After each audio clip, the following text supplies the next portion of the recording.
What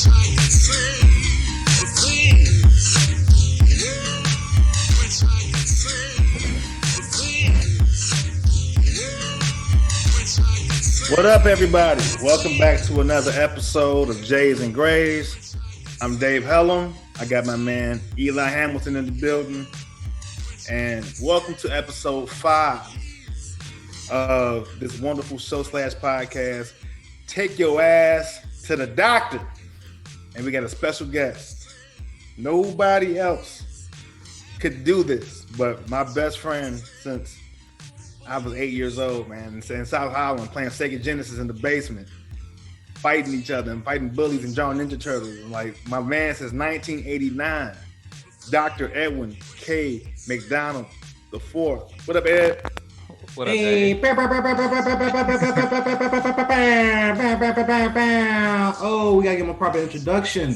Yeah, all right. Thanks, brothers. I appreciate that, man. What's going on? Good to see you, man. Dave stunned on here that he got doctors as friends. Oh shit, that's a nice network to have, man. If you don't know who Ed is a gastroenterologist at the University of Chicago. Not UIC, motherfucker. University of Chicago in Hyde Park.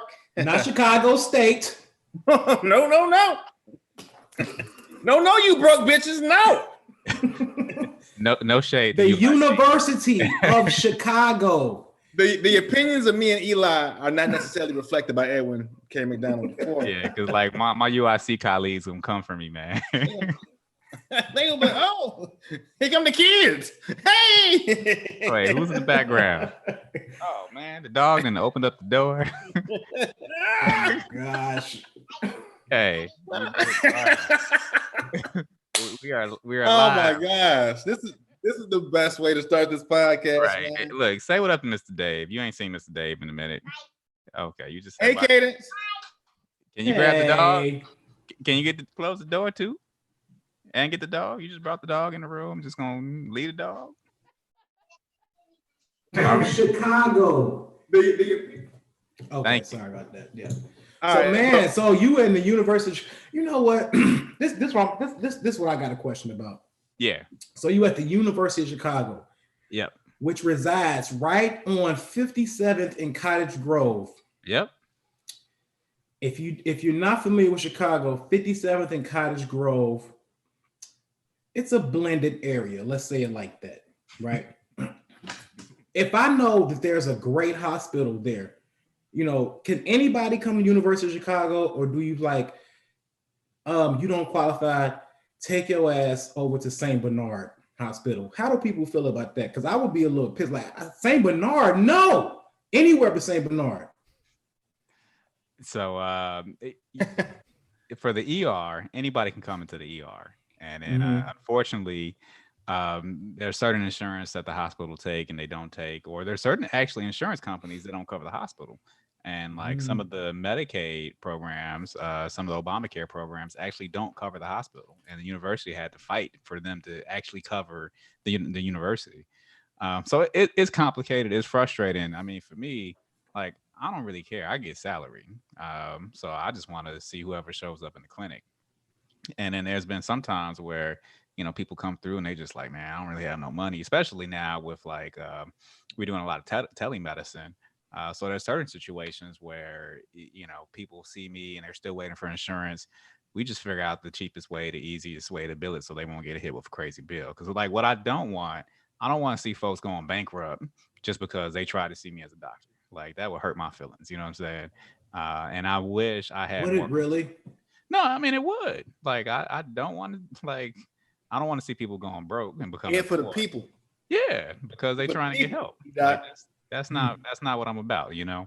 But the problem is I don't own the university. Like, I don't, you know, own the clinics. I don't own the equipment and whatnot. So I'm gonna play like everybody else. You've never had a situation where somebody, y'all said, no, I'm sorry, you got to go to St. Bernard or you got to go to Jackson Park Hospital. And they was like, damn.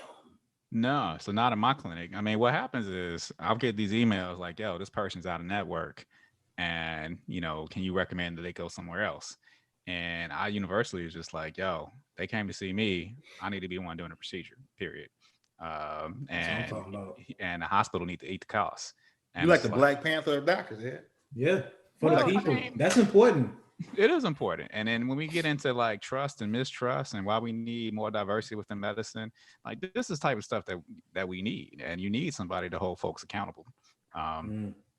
So that's kind of what I do, man. I try to not only be accountable to the patients, but also I got to hold the hospital accountable to the community. Let's also give you your flowers, though, Ed. In addition to being a very, very, very dope gastroenterologist at the university, you do a lot of other stuff, man. You are a trained chef / nutritionist, right? I've known you as like somebody who makes like in his spare time. You know, I would come and stay with you and your family in Chicago for years after I moved back to LA, and y'all always welcome me back. And I would be in that little room up there, and I would hear you on the MPC making beats at like 2 a.m, like, blowing off steam. Ed got some fire ass tracks. I don't know another doctor who is a chef, a doctor, and a DJ and a producer. I don't. So I'm like my best friend is dope. I'm just saying that. That's it. Yeah, either I'm dope or I just got ADHD or something. It's probably a little bit of both, Ed. Probably. And you are also the director of diversity and inclusion for medical education at the University of Chicago as well, which is a very dope thing, man. You're trying to get the Black and brown people up in there. You know, we You're need the Joe Biden of doctors. we need a lot of That's debatable. Come on. Let's not intertwine the politics. We had that shit the first episode, Dave. Come on now. Yeah. As long as I'm not the Trump of doctors, I'll take anybody except for Trump. You gonna get Joe Biden and doctors. Get your ass out of here. But welcome to an episode, like I said, that I felt like we had to have you on. Take your Black ass to the doctor. And before we actually get into that topic about stuff, man, we're gonna talk about some topical things. Eli, EDOT. I go back and forth because I know you with EDOT. Eli Hamilton is somebody who I will never acknowledge, you know what I'm saying? But kick us off, man, in terms of like some things that have been going on this week. Well, so a lot of talk that's been going on is the vaccines are now here in Chicago, right? And you do have some skeptics. You got some people who saying they're not gonna take it. Some people. I'm one of them. You goddamn right, I ain't taking that shit. I say that shit with my fucking chest. Yeah, I'm not taking it. Oh, Hotep Hamilton. Yes. Oh, where is your Kunte cloth? I need one. Can we get a J's and Grays Kunte like Kufi? Sorry, Just give me a Kufi. cloth. I said Kunte. I don't know what the Kunte cloth is. Right, racist ass. Look, what I love about being a young Black male doctor on the South Side, like I have like a concierge practice for Hoteps, and they all come to see me. So like half the time, like my nurses they don't know what's going on. They like, why is this cat in here? And we just debating politics, the vaccine, slavery. Like you come to my clinic, we talk. It's like the barbershop, but I'm also a doctor.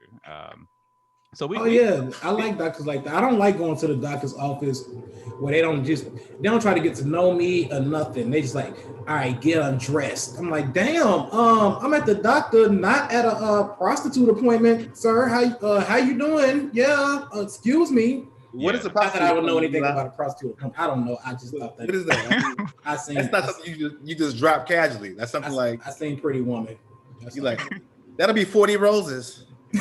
What are you talking about with that? Is that okay? Look, you know what the fuck I'm talking about, right?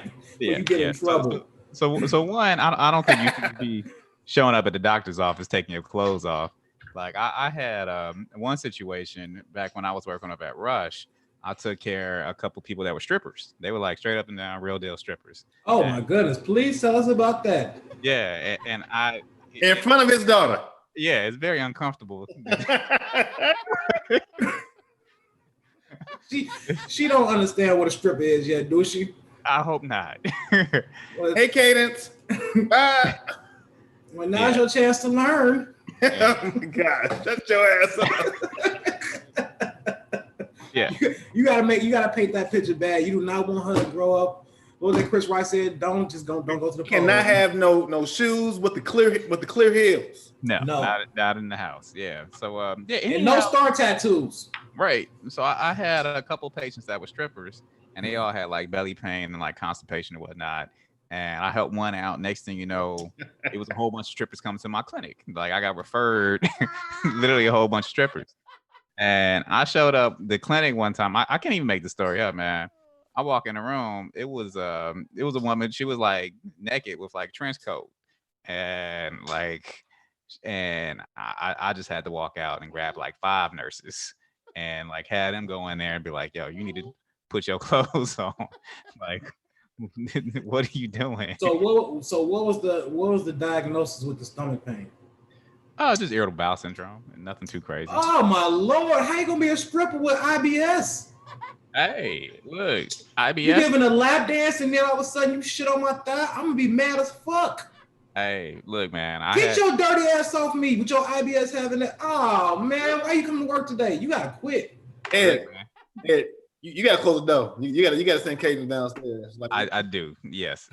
Baby, can you go downstairs and well, I'm on a show right now. Hey, what's your strip? My name is Sheila, aka Shitty Sheila. Oh my gosh, why they call you that?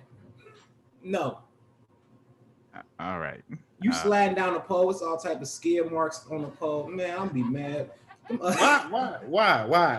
Because she said she got IBS. I'm saying IBS. That is not the job for you. Were you naked with IBS? Hell no. You should be working like in sanitation or some shit for the city of Chicago where you gotta wear like a coverall suit to work. Well, there's multiple types of IBS. So not all types have diarrhea. A lot of people have constipation. And I could imagine if you working at the strip club, you probably not trying to go to the bathroom a whole lot. So a lot of folks are probably holding it in the whole shift to be at the strip club. Then you look up, folks got issues with constipation and pelvic floor dysfunction and stuff like that. And then plus there's a stress component to irritable bowel syndrome, the IBS. So you got some of the strip club for a stripper may be a stressful environment. Like, I don't know. Stressed about what? What could they be stressed about? They got pimps. No, right. Those are strippers, not whores. Oh, my bad. I mean, hey. Why you acting like you don't know what's up, man? You ain't always been in a relationship. Man, I am insane. There is a halo above this pink hat that's like right now. No, we keep it real on Jays and Grays. I'm gonna need you to keep it 100. I'm saying okay? Dave does not have his picture on the wall at Magic City. Oh, those are the Morehouse days, huh, Dave? Hey, baby. I mean, look, I want to send a shout out to the Skybox out on Halsted, out in the South Suburbs, because they have free pizza buffets at that strip club, and I feel like it is very nice for you to get free pizza when you spending all your money. I want to give a shout out to anybody in here who's watching that's from the St. Louis area. The Pink Slip and Bottoms Up had the best wings. That motherfucker was fat. Yes. We got shitty strip clubs here in Chicago. But they, I would say they clean. You want to go to a safe environment. They got the Pink Monkey in this downtown. That don't even sound nice. The Pink Monkey. Yeah. It smell like onions. Smell like what it sounds like. The Pink Monkey. I went in that motherfucker. Yeah. Like, it's stinking here. Like, I'm not coming in. It's supposed to be downtown too, y'all. Oh, hell no.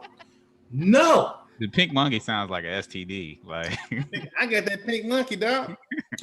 Pink Monkey. Yeah. It's right on Clinton. I think this, well, due to COVID, it's not there, but yeah. I wonder if strippers taking the vaccine so they can hurry up and get back to work too. What you think? Well, I think they would need it. But before we get into that vaccine conversation, I want to ask y'all a question about Chicago, because I'm in LA, and I know it's bad in LA, but the talk of the country is about Chicago and the COVID situation. How bad are we the talk of the country? Yeah. Damn. But it's still open. So it's not fully open, but it's not on lockdown like we are. So can y'all enlighten me about what the fuck is going on in my hometown? Yeah, COVID is bad everywhere. So it ain't just Chicago. Like, I feel like singling out our city is probably not fair. And ultimately, at the hospital where I work, our COVID numbers still aren't as bad as what they were in like April and March and May, and when things first started getting jumped off, because like around that time, we had the COVID ICU, and they even tapped different doctors to work in like different areas. So I was working in the ER briefly. Um, like I'm not an ER doc, but in order to make sure we had enough doctors to take care of the demands, people had to roll their sleeves up and do some stuff that they weren't necessarily used to doing. I mean, I felt comfortable being an ER because I have ER training, but at the end of the day, I'm a gastroenterologist. That's what I do. So do you got that you got that face shield with the strap on in the back, like looking like you a catcher for the White Sox that you got to wear when you go to work? Yeah, just close the door. Right. They just like, we want to be on TV. All right, my bad. And what it's past bedtime. Like I don't know what to say. They're living their best life right now. Yeah. Oh man, they really are. That's the best birth control. Right. Like watching this. Hell yeah. I don't even know who my wife is right now. Yes. So back to COVID. In Chicago, it's I feel like it's no worse than anywhere else. And Mayor Lightfoot, she's doing her best to try to keep everything in check. You still got some folks who don't want to wear masks. You still got some folks who don't want to take it seriously. You know what? I'm gonna tell you why. I'm going to tell you why people, say Chicago got the worst numbers. It's a whole bunch of cities in this country. I blame WGN because WGN is like so we got our station is that you can watch it in multiple cities and they just tell all our business. That's why you got so many people that claim to know about Chicago watching WGN talking too damn much about what the fuck is going on in our city. Like, oh yeah, I heard Chicago. Where you hear that from? WGN. Mind your business. Yeah. Can we get Utah station everywhere? How about that? Can we get LA station everywhere? Can we get Vermont? What's going on in Vermont? Goddammit. What about Jacksonville, Florida? Huh? What's going on in y'all city? Quit fucking judging us. Talking about heard somebody got shot on Halstead. It's called Halstead, motherfucker, and you don't know nothing. People get shot there all the time and everywhere else. Mind your business. We got COVID. Y'all got COVID. Everybody got COVID. But I'm sick of it. Like we've been in the same situation for going on 10 months now. You know what I'm saying? And now that there is an opportunity to have an out. So I think I could be wrong with this vaccine. You know what I'm saying? But me personally, I'm tired of it. It's affecting folks close to me. And I see what it does. But at first, I didn't believe that COVID was like a thing. I was like, oh, this is just like the government doing all this shit to play with us. But then I actually saw it and how it affects people like in front of me. And I was just like, this is bad. It's like a super flu. You know what I'm saying? Like, and I think that the same way we can vaccinate ourselves for the flu, why can't we do that? Or why shouldn't we do that for something that is also a virus? It just seemed like it makes sense to me. So you ready to take that vaccine too, huh, Dave? Yeah, I mean, at first I had pushback, but now it's like it's real in the field. Yeah. So what's the argument for not doing a vaccine? And I just want to hear and better understand. Because you're gonna turn into one of them people off The Walking Dead if you take the vaccine. And I don't want to turn into them. I'm good. Keep your vaccine. I'm not trying to turn into no werewolf either. Fuck you, government. Keep your vaccine. I'm fine.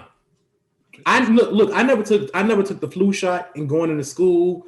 None of that. I ain't never took shots to go to school, and I'm okay. I don't even hardly get sick that much. You never took like the measles, mumps, rubella? None of that. None of it. Never took it. But then again, it's my spiritual belief. So I respect that. What? But goddamn right. Hotep Hamilton is healthy. Say that. Triple H. Hotep healthy Hamilton. Don't forget to put the healthy in there when you say Hotep. It's a spiritual belief. Y'all don't believe in doctors? We don't believe in putting vaccinations. You know, how you gonna fucking get me sick so I won't get sick? Guess what? I'm not sick still. Never had the measles. Never had the mumps. Had the chicken pox like everybody else. Right. And we didn't have the vaccine for the chicken pox when we was younger. But when you get older, it turns into shingles, right? Your parents just be like, "Go play with them kids over there. They sick." And some people, it can turn into shingles, but it's tough. So I hear where you're coming from in terms of like, I don't get sick, I didn't get the measles, mumps, rubella, and whatnot. But the problem with that philosophy is like a lot of people aren't getting sick because so many people got those vaccines. So you're not going to come across measles because most people are vaccinated against measles. So, for folks who haven't got sick for some of these conditions where, even with chickenpox, like kids don't get chickenpox anymore because like there's so many kids who got the vaccine. So that's herd immunity. And in order to get that type of herd immunity, where, people aren't getting coronavirus, like a lot of folks got to get vaccinated. And that's just is what it is. It's working out for Atlanta. What do you mean? Because they out there kicking it every day, Monday through Sunday, in the club, and they numbers should be crazy. I think they stopped reporting. I really think Georgia and Florida just are giving you like percentages of what the cases are because we ain't heard shit about Florida. And Florida is the only state where you can go to a movie theater and watch Tenet. They were like in theaters now. That means Florida. Well, I mean, Dave, both you guys. That was bad in Florida too. Like, well, I got quite a few friends that live in Atlanta, and they not talking about COVID, and I talk to them pretty often. They're not saying, man, it's bad out here. And I would, and if they did, I'd be like, yo, that's because y'all are open, but they not saying nothing about it. So Eli, real quick, I'm looking at both numbers, Atlanta, Chicago. Atlanta, first of all, has much less people than Chicago does. Exact same COVID numbers. So it's worse in Atlanta than it is in Chicago. Word. You don't feel that way. Hotep Hamilton. He has a Bible, but you can't vaccinate him. Get that Satan juice away from me. That Satan juice. So I'm not fucking with it. Look. I mean, I hear what you're talking about, but like real talk. I looked at the study, so the clinical trial, like all the data is available. You know what I mean? There's nobody in the study that turned into a werewolf, and there was nobody. What about that Bell's palsy thing? So in the Pfizer study, the most common adverse reactions would be the same stuff that you see from a flu vaccine. So sometimes people got headaches. Sometimes people had, like cold-like symptoms, but they all went away. And it's really just your body's immune system kind of reacting to the protein that the mRNA is making. And that's like the whole point of it. So what is that? So this vaccine is different than previous vaccines. Okay. Previous vaccines, they actually give you the virus. Okay. So they'll give you either a weakened version of the virus or a dead form of the virus, but you get the virus.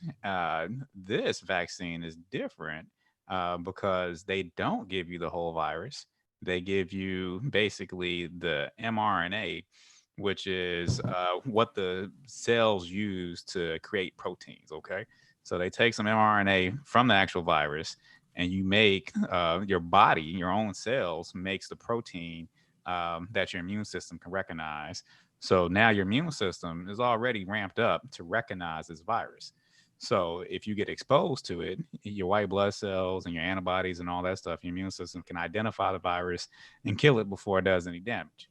Now, that's one of the reasons why it's so deadly, because it's a brand new virus. Our immune systems have never seen this before.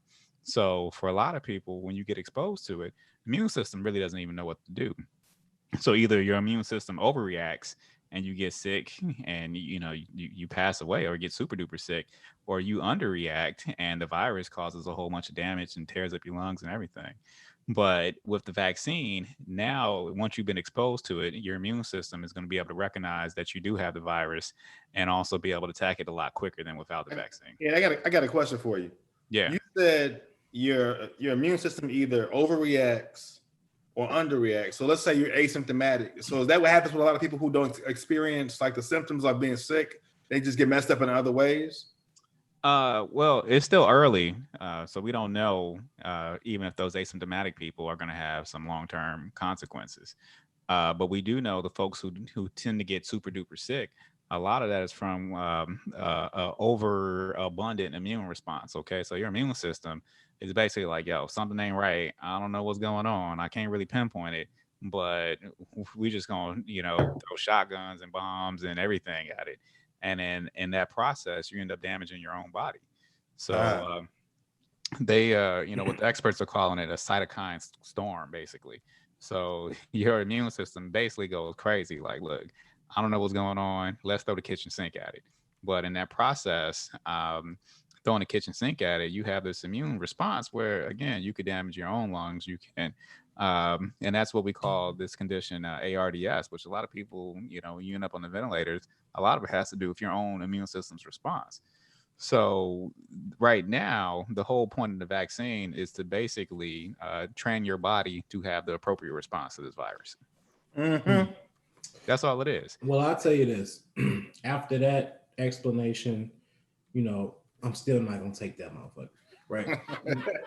Right. What? But like, I the only way I'm gonna take the virus, the vaccine. The only way I'm taking the vaccine. This is the only way I'm gonna take the vaccine. If that shit can make me like an X-Man, I'll fuck with it. If I can shut your dumb ass up. If I can turn into like Wolverine, he still look like a human. He a little hairy with that little hair horn and shit. I'll do that. I just lock it up like with the rest of my hair. But if I can just come out with some claws in that ass and I can't get sick and hurt, I'll fuck with it. But other than that, I'm not fucking with it. I pray that you never get COVID. I pray that nothing ever bad happens to you. Because I'm petty. And I'm coming to the hospital room and be like, I told your dumb ass to take that vaccine. No.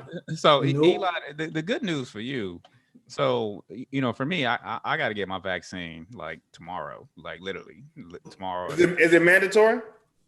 It's not yet mandatory, but like we've seen so many people pass away from this stuff. Like you look at the data looks good. I'm gonna go ahead and get it. But it's almost basically. So like I've seen firsthand what this virus does. I mean, like I've been in the ICU doing procedures, look people dead in their eyes, literally before they pass away.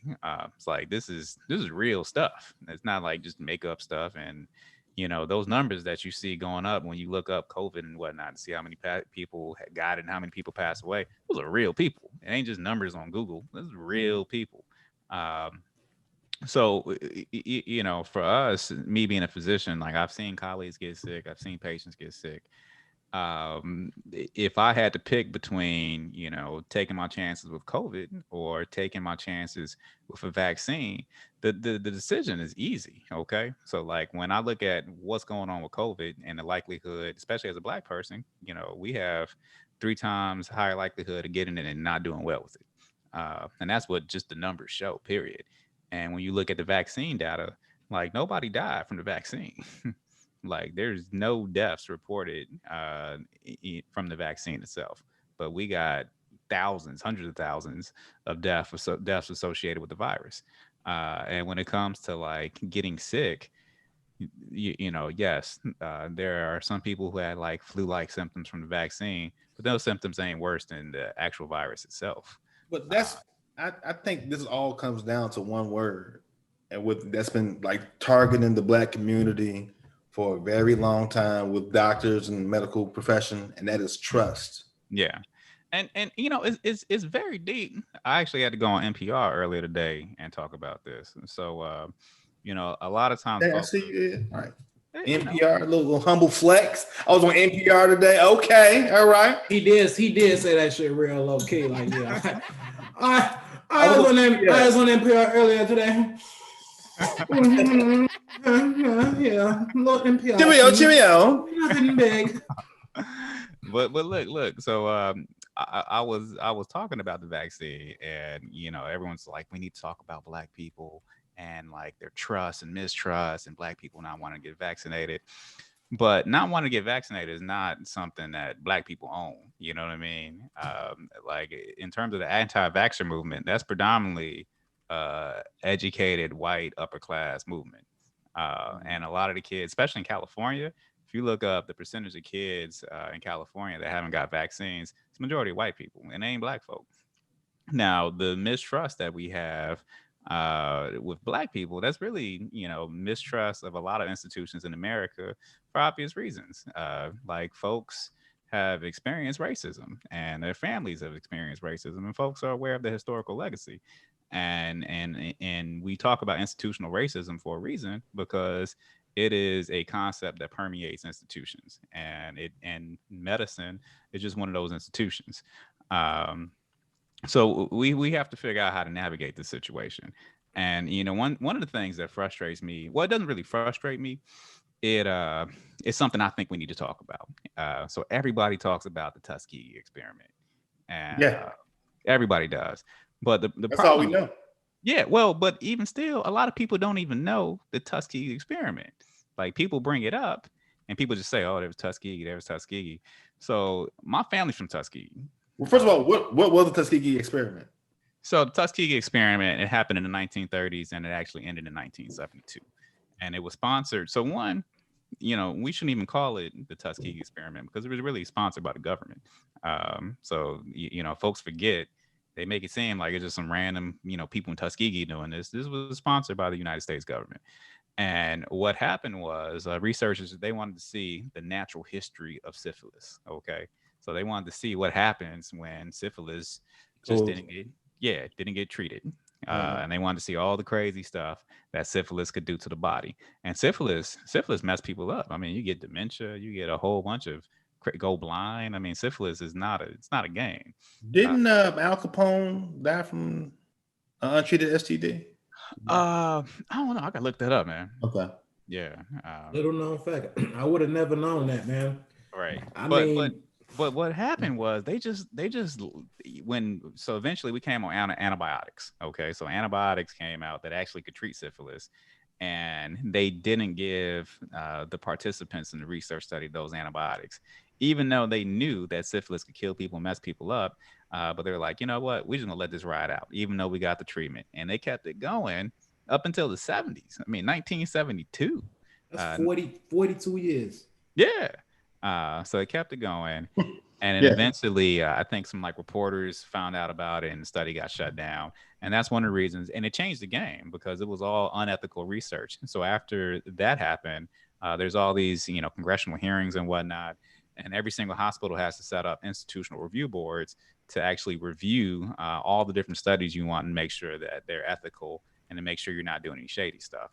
So, I mean, one of the best things that I should say, the only thing that came out of that study that was good is that the hospital set up mechanisms to prevent shady stuff like that from happening again. Now, that whole experience with Tuskegee was terrible. I mean, they just basically just let people die, just to see, just out of curiosity.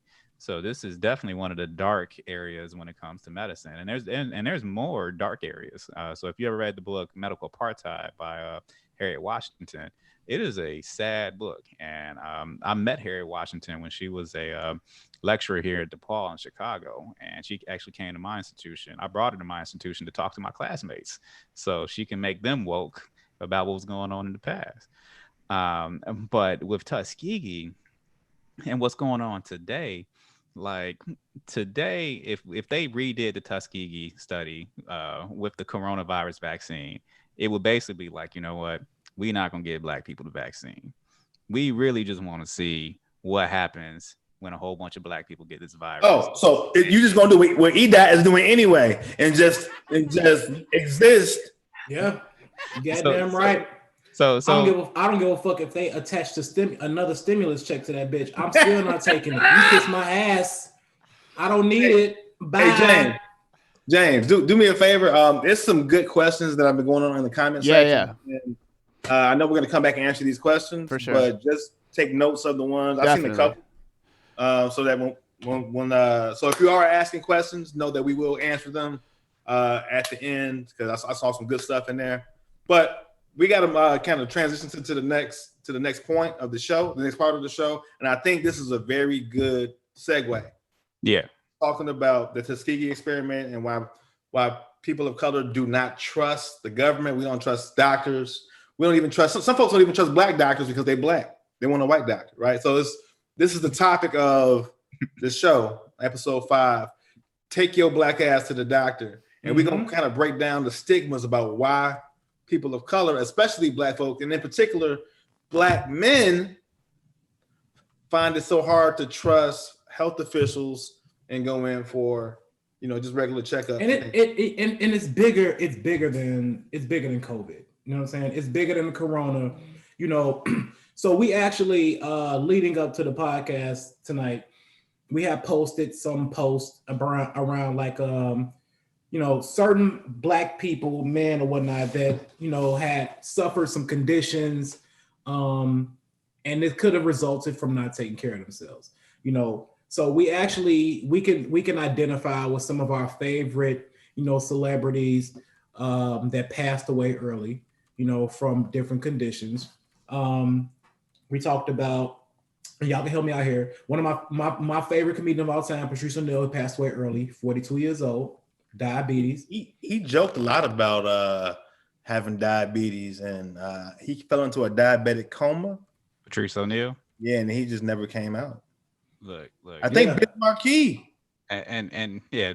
Let's run it down the list. We got Robin Harris. You say he passed away at 36, from a heart attack.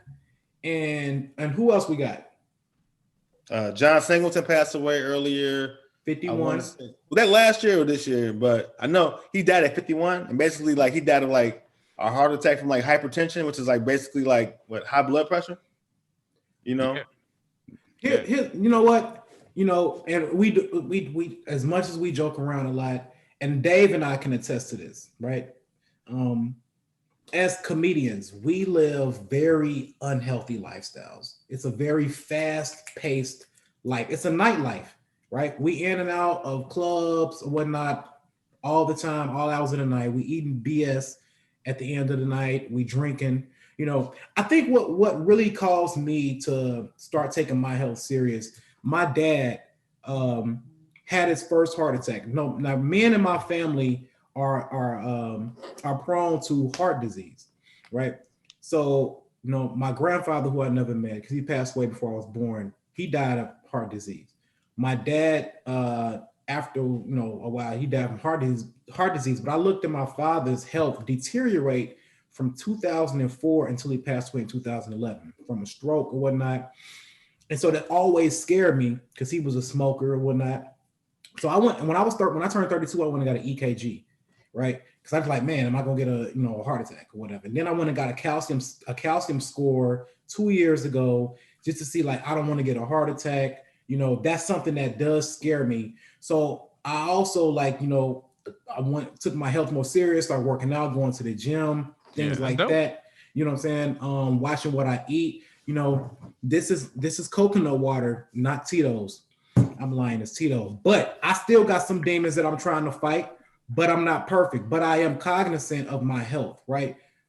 The thing is, why I guess the whole reason we're doing this podcast is what is it about us?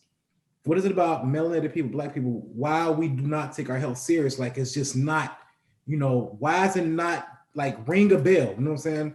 We have hypertension, diabetes, high cholesterol. What do we need to do better? Is this a discussion that needs to continuously happen? Talk to us. I mean, because University of Chicago is it's still on the south side of Chicago. So what is some of your thoughts? I know you got stories, Ed. I know you got and you can't really get into it. I know verbatim about stuff, but you can paraphrase people's. What's some of the wildest shit people have said to you about why they don't fuck with doctors? Yeah, I mean, so a lot of times, I'll start my clinic, and especially for somebody I never met before, they'll come into the clinic yo, I hate hospitals, I don't like doctors, and that's the first thing they say. You know what I mean? That's imagine if I took my car to mechanics, and to get car fixed, and I'm just fuck mechanics, as soon as you pull into the get your oil change, I hate you, nigga.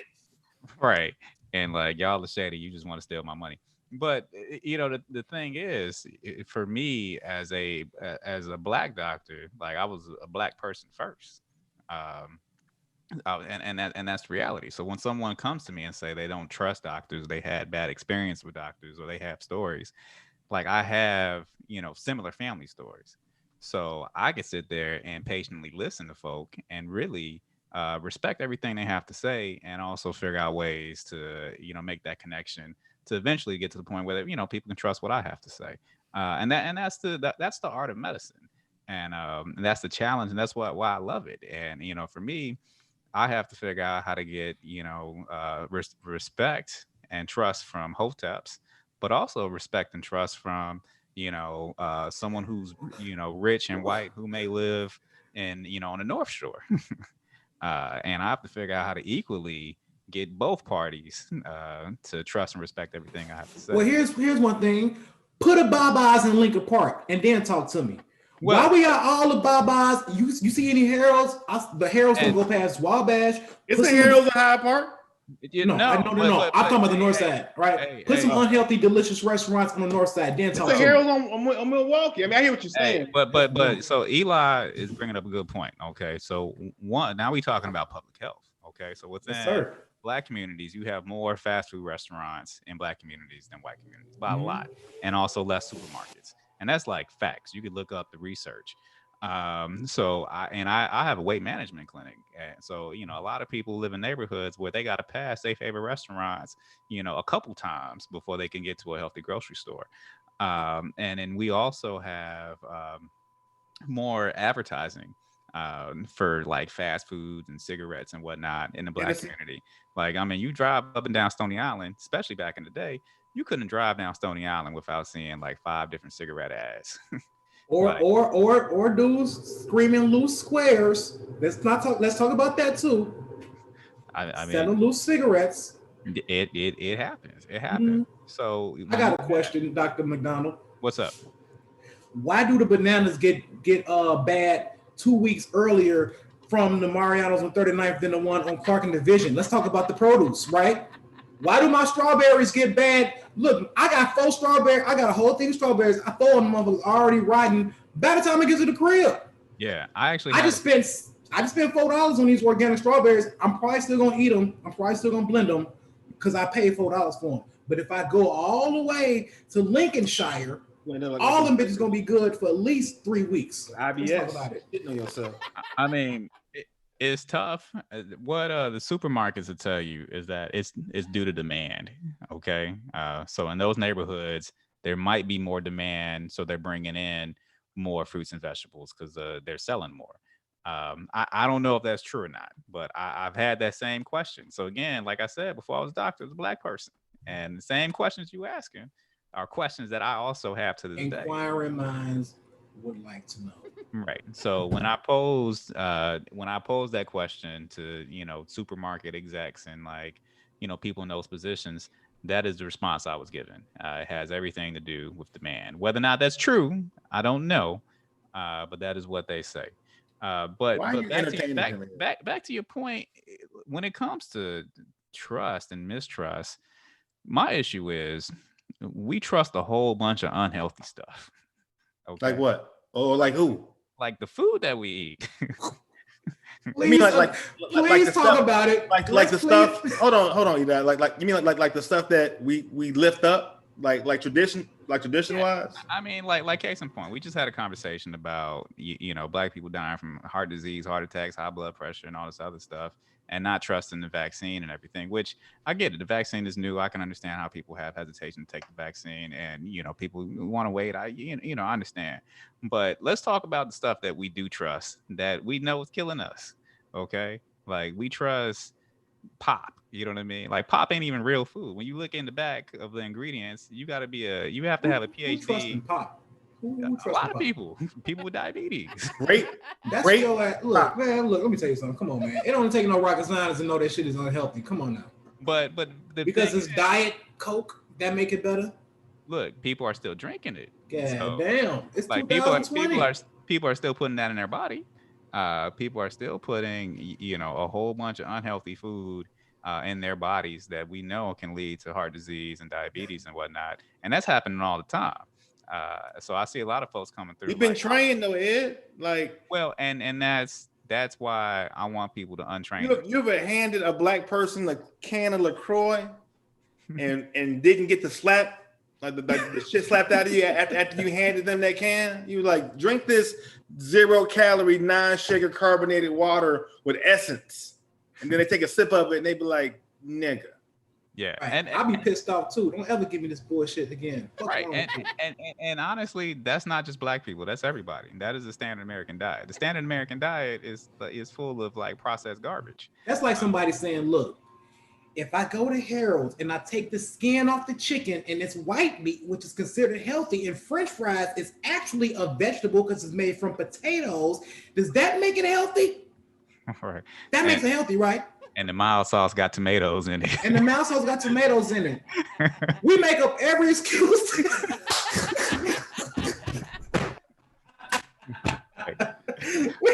we make up all this piece of bullshit. I'm sorry. That's look, man. These are stories I heard. Like, matter of fact, when I write a book, like one of the chapters is gonna be called "And the mild sauce got tomatoes in it." Like, and the mild sauce got tomatoes in it, baby. God damn it.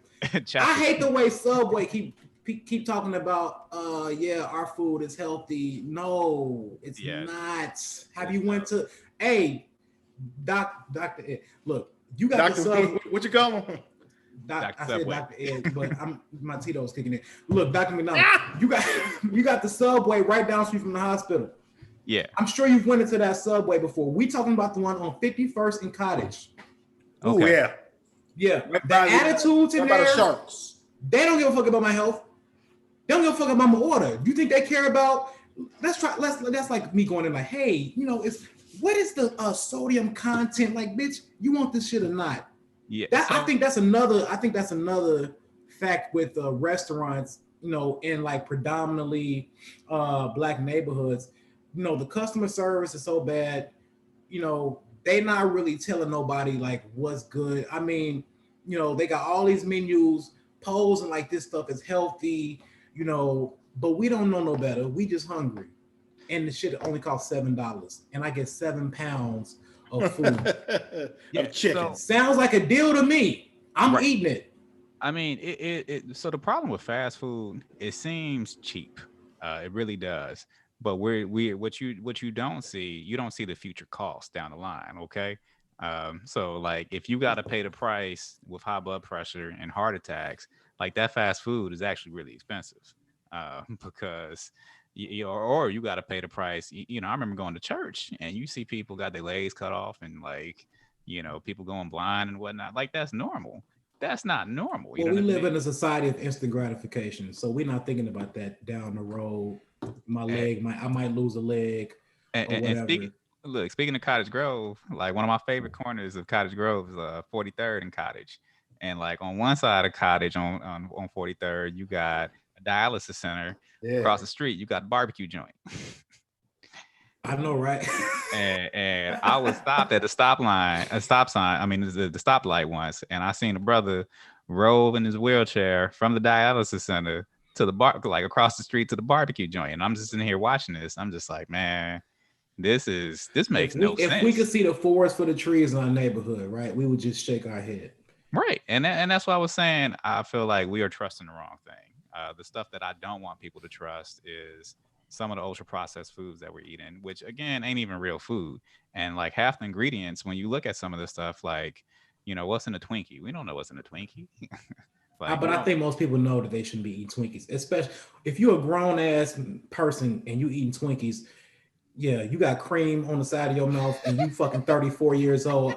I'm gonna look at you like you ain't shit. Like, man, get your ass out of my face. But you doing eating a little Debbie snack cake? Look, it happens all the time, and that's part of the standard American diet. You know what? This is my thing, and I try not to judge people, but I cringe when I be at the gas station in line and people down like 15 bags of them little chips and snack cakes and shit. You know what I'm saying? And I be behind them with my arms crossed, like, look at this shit. And they're like, what you say? I'm like, nothing. People do their grocery shopping at the gas station. Well, and like that's food deserts and shit like that too. Like, but does that make it better? Let's talk. I mean, we talking about black health, right? We live in the inner city. Like, I mean, you lived here, so I'm right in the thick of it. You know what I'm saying? Like, Dr. McDonald, you in Bronzeville, you see it too. Yeah, You know what I'm saying? yeah, I see Like it. we see You- these people at the you gas live. stations. Where you lived, it used to be one grocery store by there, that Dominic's, Okay. right? On 71st. Yeah, and they closed that And, down. It's a in local Jack- market now. It's a what? It's called local market. I live right across the street But from it. there was a time period when it was nothing, It was closed for like 10 years. and people didn't have any grocery stores. They had Jewel on 75th. That's still there. That's far. No, it's not. From On- South on- Shore, it's right across the street On from 75th and Stony. Right. So South Shore is right next door. You can get there like 5 minutes. I mean, yeah, but so the reality is a lot of folks, specifically black people, okay, and like I don't want to make this like, oh, we just talking about black people, but the reality is in Chicago, pretty much all the food deserts are black neighborhoods, and that's just it's not in the Latino neighborhoods, it's not up on the north sides, it's on the west side and the south side as far as the food deserts. And unfortunately, people who live in food deserts eat more ultra processed foods just because that's Yep. what's available. Yeah. And then for a lot of folks, it's one thing to say like, okay, if you live on like 67th and Crandon, you should be able to get over to, Stony Island and go to Jewel. But if you're an older, 80-year-old woman, 70-year-old woman who lives by herself, who doesn't have access to a car, who, may not necessarily be the most mobile, that is, getting from 67th to 75th is a trek. Let's not give Jewel credit. They are not the exception. Jewel ain't shit either. So yeah. But the bottom line is it's one, food insecurity is real. So we talk about COVID. The whole COVID conversation is deeper than just whether or not we should get the vaccine. It's deeper than whether or not people are getting sick. We also have to understand how this is really affecting our society. And even when it comes to just getting access to food, COVID is increasing food insecurity. Like, I mean, I got, especially when there was a bunch of looting and whatnot and going on, I had plenty of patients who just didn't even know where to get food and didn't feel comfortable hopping on the bus to get food. So the reality is you got folks in these inner cities. We talk about the numbers of COVID, like the trek to get food in of itself could be unsafe. All right. So if you can't go to the grocery store that's right down the street, but you got to hop on the bus to get to the grocery store, but now you're exposing yourself potentially to a deadly virus just to get food. Whereas somebody who lives up in Lincoln Park, you can walk down Fullerton and like trip over 5 grocery stores. But what's the solution? Because we know what the issue is, right?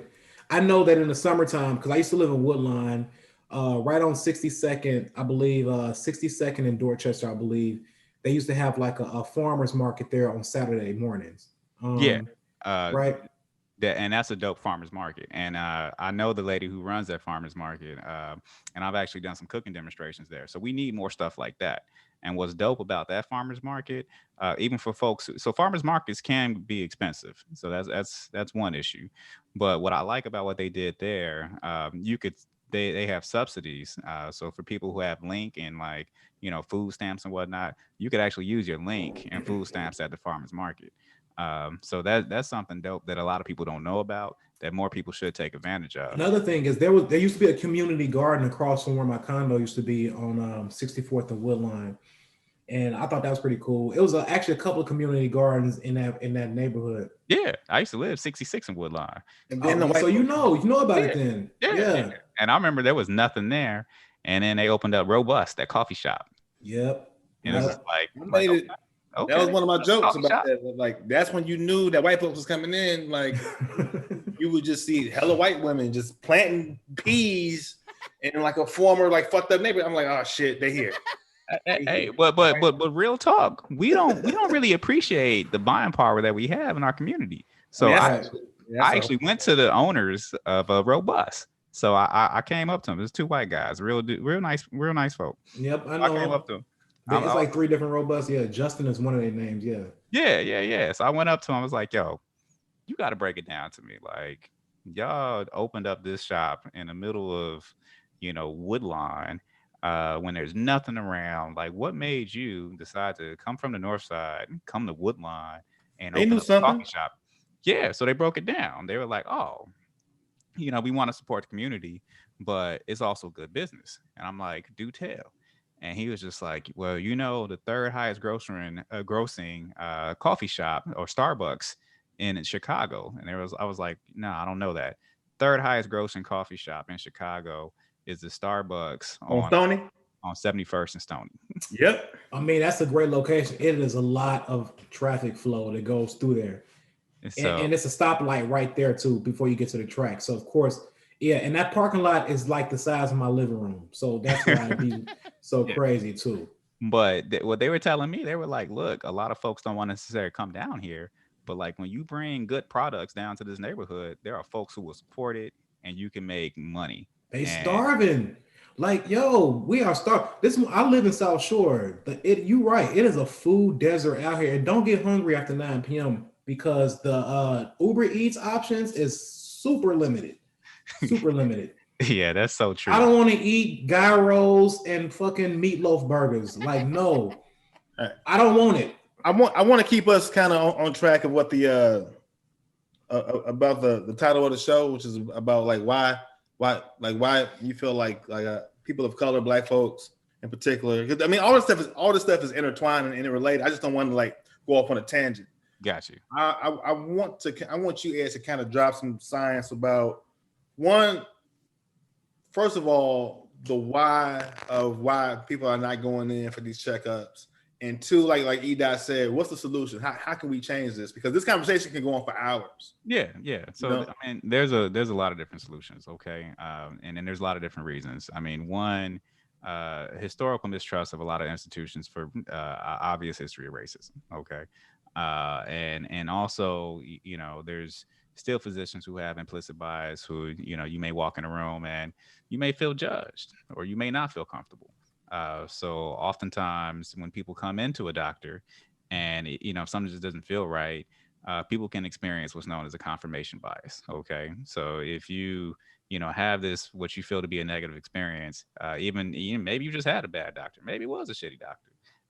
But that one negative experience, because it's in the context of this history of racism, you'll take that one experience and that's going to be your confirmation bias that you can't trust the hospital, that all doctors are terrible, when that's not the truth. There are a lot of good doctors of all different backgrounds, and many of which were, some of my mentors and some of the people who invested a lot of time and energy to help me become where I am. But besides that, we also need more doctors who look like us.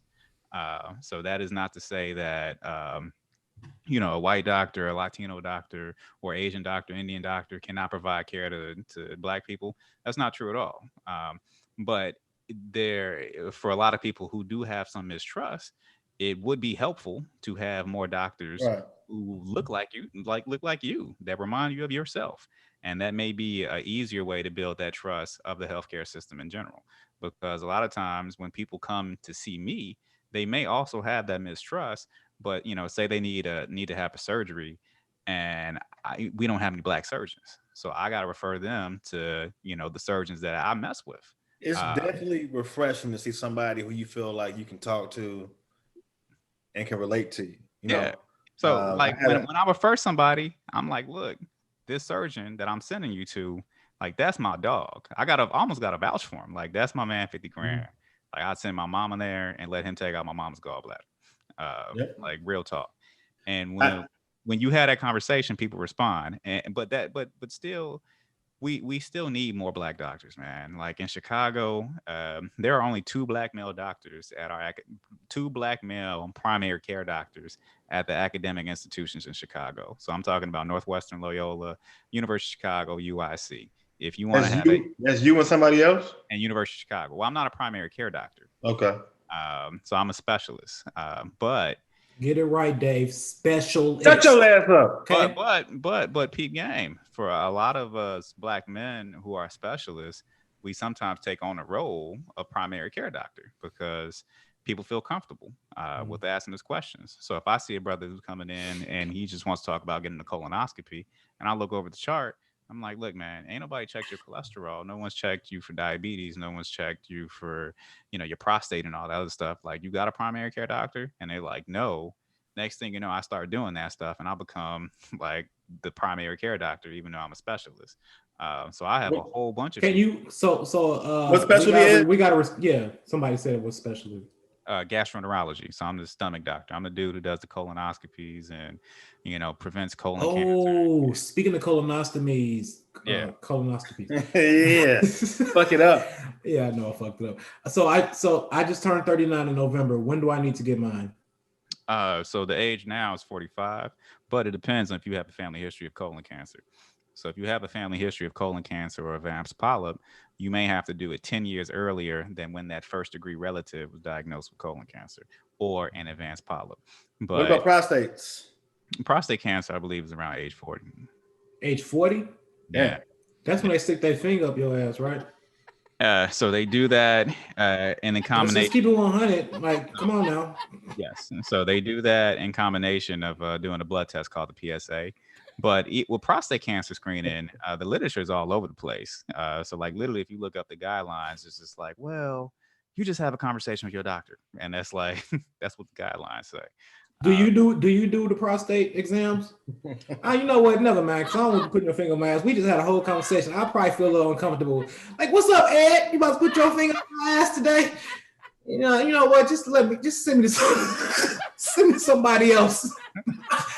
I don't want you to do it. It's just gonna be a little awkward next time we had drinks and like, yo, I had my finger up your ass last week. I trust you to send me to somebody. We go to Big Star. You know what, man? I'm not a primary care doctor, so I don't do a whole bunch of prostate examinations. But sometimes if somebody's bleeding, you may have to do a rectal examination. But a lot of times when I'm examining an area, I'm really just doing a colonoscopy, and people like are asleep, and I mean that's a whole different experience. It's a whole vibe.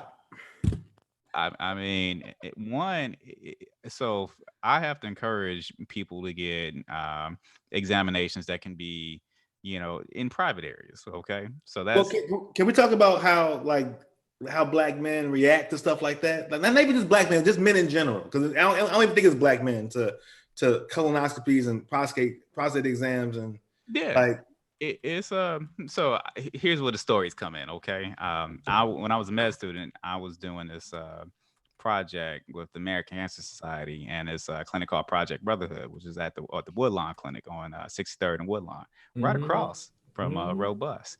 And we were trying to train barbers as self-educators to talk to cats about colon cancer. And I was one of the people who were leading some of the focus groups. Well, I had to ask brothers in the community about what their thoughts on colon cancer and colonoscopy and everything. So it was interesting. I'm asking these random cats what they think about colonoscopies. And this was maybe 15 years ago or so. So, people definitely were more homophobic than they are now. But back in those days, and then homophobia is still there. It's not, gone. It's probably less, but still there. But I remember talking to people like colonoscopy, and they're like, yo, what's a colonoscopy? I'm like, yeah, that's where you stick a camera in the bottom, in your rectum, and we look for polyps and everything. And I remember one cat was just like, yo, that's the gayest thing I've ever heard of. And I'm like, sir, that's like inappropriate. But for some folks, homophobia is one of the concerns. And wow, that's interesting.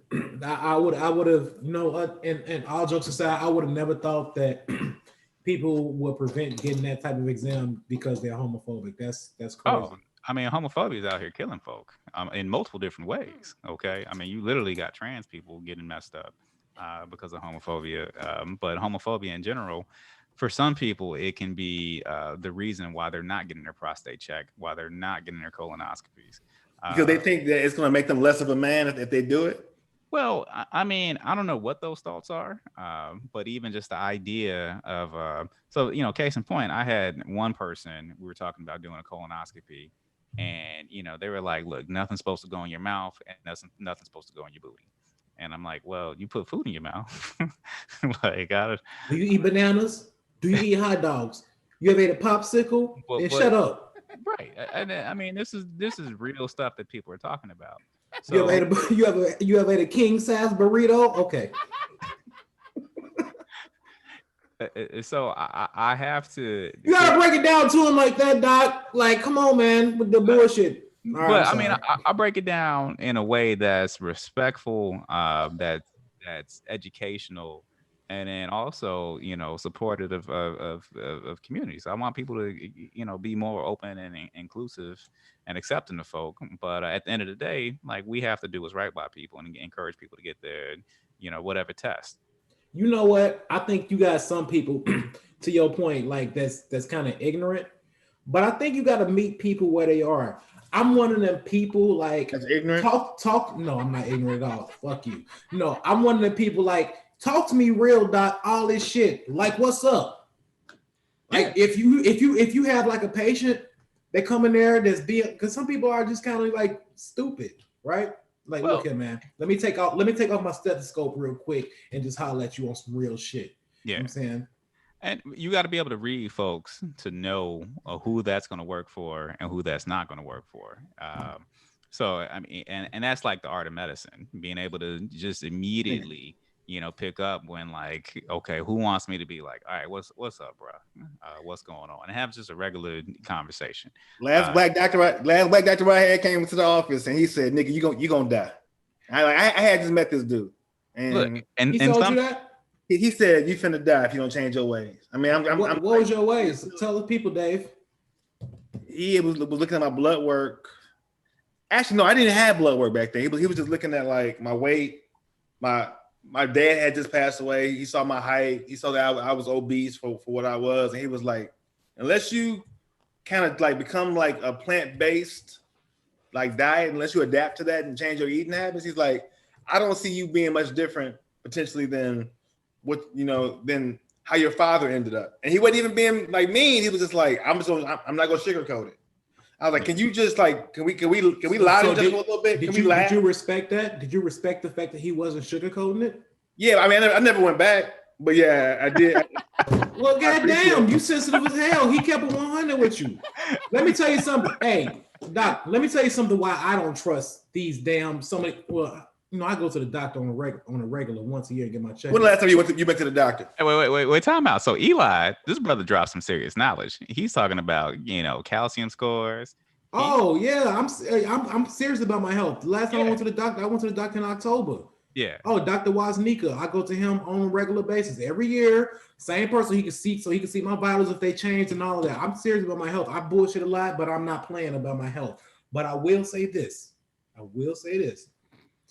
Don't give me that goddamn weak ass chart telling me I'm obese. You know what I'm saying? Because I'm not in this age range. Motherfucker, I can do 16 pull-ups straight. I ain't obese. When I look at obese, they look like you obese, nigga. You not obese, you obese. Oh, you're right. You damn, that's dope as hell. I'm gonna get a t-shirt. I'm not obese. I'm not obese. I'm obese. That's dope. Yeah, so that's one thing. Don't tell me I'm obese or whatnot. You know what I'm saying? Like, who is this made for? Supermodels or some shit? Because I'm not 142 pounds. I'm damn near 6 foot. So 11 3/4 to be exact. And I'm supposed to be 176. No, I'm 225 pounds. You know what I'm saying? And I'm okay. Don't tell me I'm obese. This is the type of language that actually turns people off from the doctor. And I feel like a lot of my colleagues may not necessarily know the power of their words and how it can impact people. And they may have the best intentions, but the way we communicate certain things does matter. And it can engender mistrust. And this is one of the reasons why I teach this subject to people. So physicians should not use the word obese. Okay. We should not call people obese because for a lot of people that turns people off. And then plus when it comes to African Americans, it's a little more complicated than that. So a lot of the studies show that the definition of what obesity is based upon BMI. But those studies where they actually define what obesity is didn't really include a lot of Black people. Okay, so it's basically defined by the average body type of a white person. And what they were looking for, they basically did the BMI, and they were trying to see at what BMI did people start picking up these risk factors for heart disease. And what they found was that at BMI of 30, the average white person started picking up these risk factors. But when they've done similar studies with Black people and Asian people, they found that at a BMI of, say, 33, Black people started picking up those risk factors. Why don't they update that? Well, I mean, because it's complicated, I guess. I don't know. And the question is, who is they? You know, it's not like whoever is in charge of submitting that data, that public information, that should be updated though. Yeah, well, I mean that's information that's out there. Now the flip side is what they found was for Asian people pick up some of these risk factors at a lower body mass index. So you could be, lower as an Asian person and not weigh as much, but still be at higher risk for developing diabetes and heart disease. So a body mass index is really not the best standard to define what obesity is. I've never seen that many overweight Asian people. I don't think I have. I don't see a lot of fat Asians. Because for a lot of Asian people, you don't have to be really big to pick up some of these, other conditions and diseases that come along with obesity, basically. So when I talk to people about weight, I don't call people obese. I don't say you're obese because that's what do you say? First. You call it what, Dave? You thick as hell. Like first, I ask people what they want to talk about. So I let the patient kind of steer the conversation. And if they want to talk about their weight, they'll bring it up. But if they don't want to talk about their weight and it's, kind of like, something that we should probably talk about, I'll ask their permission. I'm like, yo, is it okay if we talk about your, not only just weight, I always talk about lifestyle and, the foods that you're eating and exercise and stuff like that. So a lot of times people just be like, oh, okay, let's talk about your weight. But what I really want to talk about is the foods that you're eating and the exercise that you're engaging in. You're so nice. You're so nice. You got to just like, look, let's talk about this. Can we talk about it? What you mean? No, you come to see me. You need to put them ho-hos and gyros down. That's what you need to do, right? You want to live? You got 4 kids, and you still eating this. What you eat before you came here? You gotta come out 100. That's me. Yeah. But you want that's a sketch. You want to establish that relationship? That's a sketch right there, bro. That is a sketch, and like your patients will not come back to see you. Your little thick ass. I'm offended. No, they like the doctor was trying to hit you. Look, you try to use them little soft words and shit. Like, you know what? Am I fat, doc? No, you thick. Like, oh, the doctor was trying to hit him. He called me thick as hell. No, you fat than a motherfucker. How about that? But time out. Like that terminology. That like it hurts people. What's wrong with you? And I've seen people come through with horror stories that it really makes me upset that folks in my profession are treating people this way. So they'll come through and like, yo man, I went to the doctor to get some help. I want to talk about food, my lifestyle, and they were just like, you fat, stop being fat. Well, I mean, you gotta have a little bit of candor. You know what I'm saying? You ain't gotta say it like that. But the reality is that's how a lot of people are. That's what they're saying. And then the thing is, when you've lived your life where you've heard stories like "What up, big boy?" or "What up, fat girl?" or you got "What up, big fella?" Look, you see my hand up? Now you get mad. Every time a homeless man, they be like, "Excuse me, big man." I'm like, "No, you can't have shit." Right. You just messed up your 37-cent blessing. Fuck you. But when you get that same experience from a physician, where you that's worse. With a certain degree of vulnerability, a certain degree of mistrust already, and then your doctor is just like, "What up?" And now you're insulting me, calling me big fella or a big guy. It's like, and the thing is, I could understand that. You know what I'm saying? I can understand how someone's just like, "F that dude." Like this dude, I came for help, and you called me fat, dude.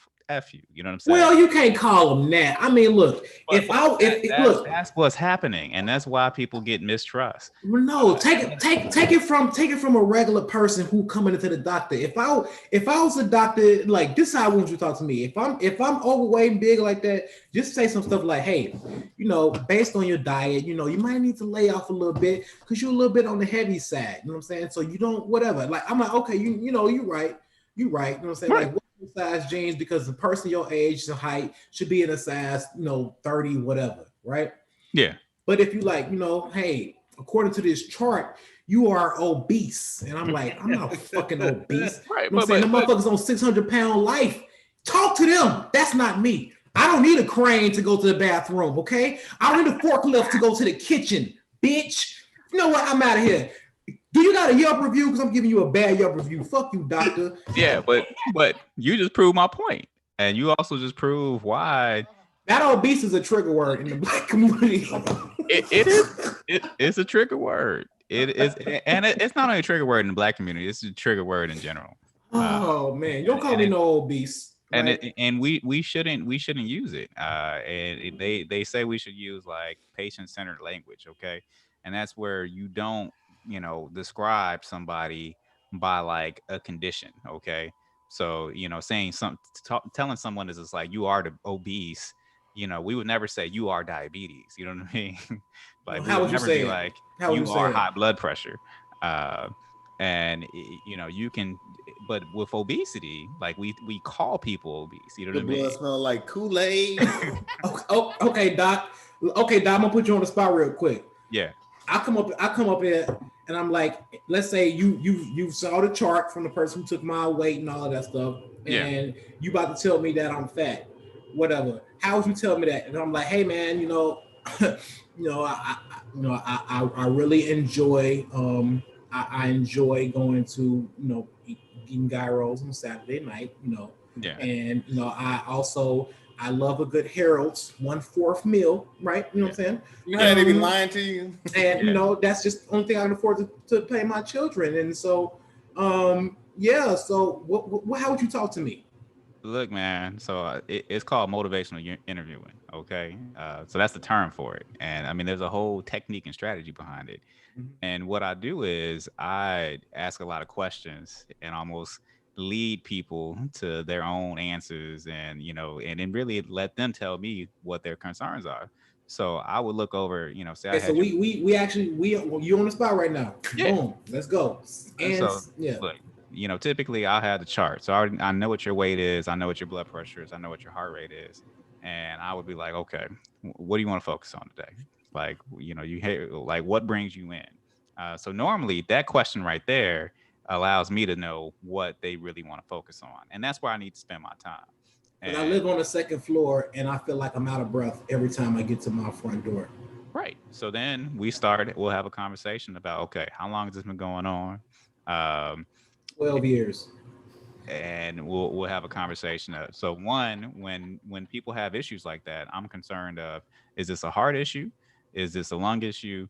Or is this just, deconditioning where you just need to exercise more and build up your exercise capacity? I would ask questions like, yo, are you smoking cigarettes? I want to get at like, okay, is this COPD? Is this asthma? Is this a lung problem that's been going on? With heart issues, I'm like, okay, do you get short of breath when you lie down? Do you have swelling in your legs? What's your past medical history? So if anything, it's me, before I even start giving advice and telling people, what they need to do, I really need to know like who this person is. And that's where that establishing rapport and gaining trust comes, because I need to know what's going on. And unfortunately, you have a lot of doctors who don't spend that time with that patient. And you have somebody who already is at risk for not trusting you, who, they'll just come in the room like, all right, you're going to die. And then they walk out the room. I sweat when I take naps. That's is that a fat problem, Doc? Just keep it real with me. Don't waste my time. You know what I'm saying? Don't waste my time, doctor. I sweat when I take naps. What's up? What's wrong with me? You're trying to be funny right now, that's a real problem. Don't make fun of that. I do wake up. Okay. We have tossed like Dave was triggered. Look, a lot of people sweat when they take naps. It's like my dad used to sweat when he I got that wax. It's one of the reasons why, like, when they sleep. Like a lot of people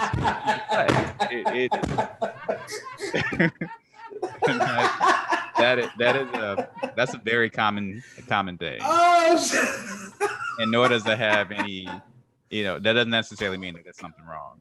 But like the bottom line is, if I see someone's overweight and I'll look at their numbers, I'm like, okay, so your blood pressure is XYZ.